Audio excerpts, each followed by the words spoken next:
Okay, I'm here with Steve Hanselman, president of LevelFiveMedia. Previously, Steve was group publisher over Harper San Francisco, Harper Business, and Harper Resource. Thank you, Steve, for joining us today. It's great to be with you.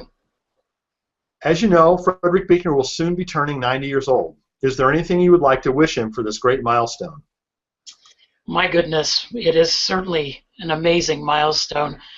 I just want to give him my deep thanks for the many decades of his wonderful writing and all the amazing people that writing has brought into my life as a bookseller, as a publisher, and as really just a lover of Christian literature.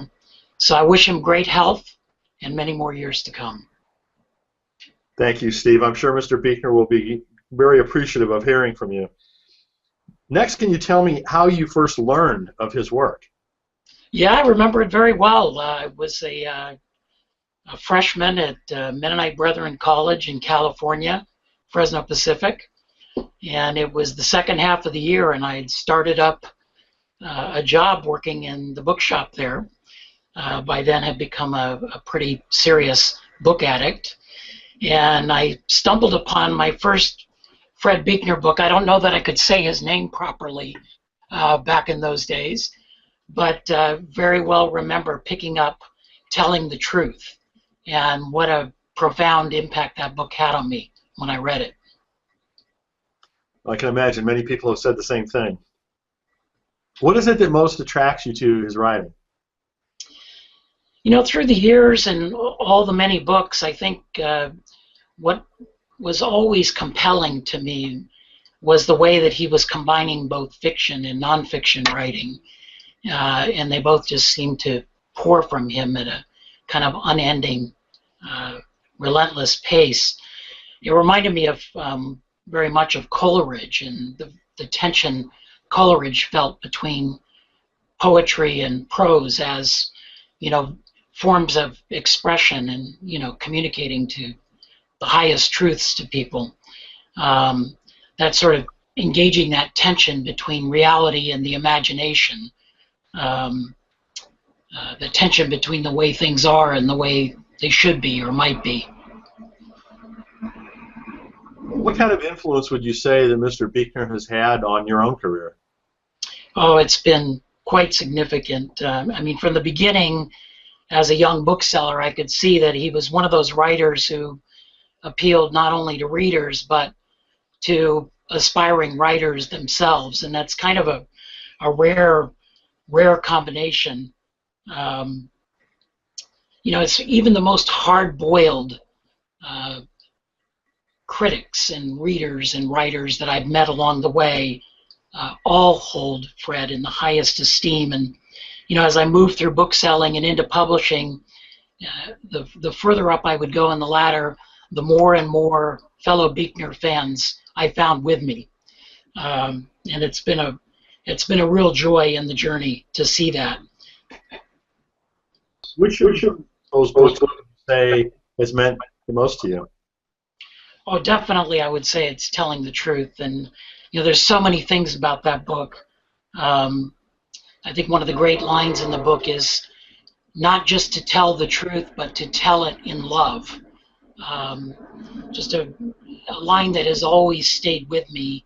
This sense of that you get from the book of how we all must move through tragedy to comedy and ultimately into the extraordinary tale that is our own lives. And you know, whether you're seeing that movement in the Bible and the gospel itself, or in your own story, in the unfolding of your own life, the same thing is true. So, how would you say that Mr. Buechner has inspired any of the work that you've done?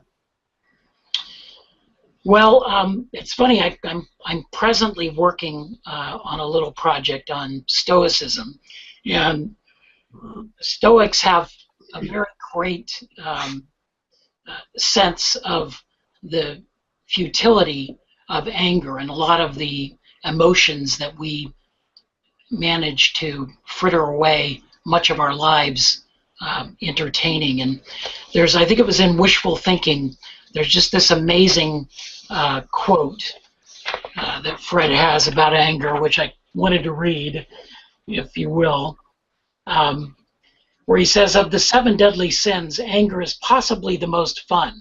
To lick your wounds, to smack your lips over grievances long past, to roll over your tongue the prospect of bitter confrontations still to come, to savor to the last toothsome morsel both the pain you are given and the pain you are giving back. In many ways, it is a feast fit for a king. The chief drawback is that what you are wolfing down is yourself. The skeleton at the feast is you. I know that that's a favorite passage of many people, and I totally understand why and agree with that. So, more broadly speaking, what influence would you say that Mr. Buechner's had on Christianity and the world at large? Well, I think there is this, among this ever-widening gathering that I've talked about experiencing firsthand, in the development of my own career, I think there is just this appreciation for, the many great themes of his writing, of listening to your life, of the centrality of doubt, not trying to avoid doubt, but to embrace it and to work through it.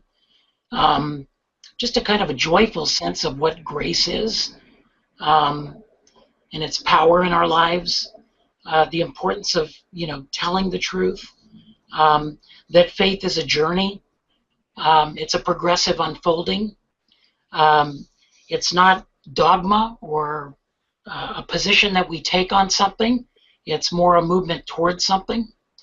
And, I think this sort of sense of what the Christian good news is something that is inspiring and aspirational for many people in the world today. And, I think it's why his audience continues to grow and will continue to grow for generations to come. So I realize this next question is a little bit difficult, but if you were to sum up Fred in a few words, what would you say?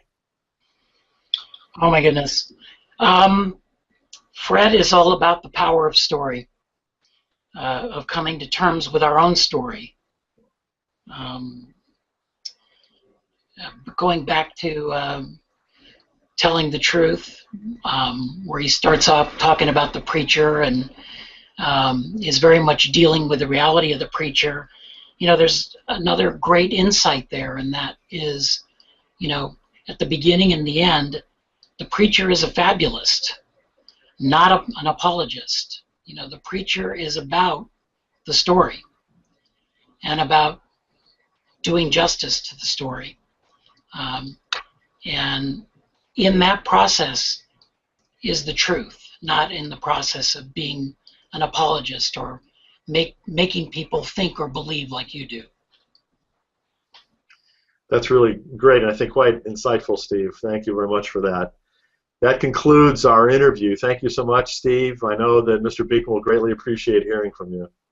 Brian, thanks so much.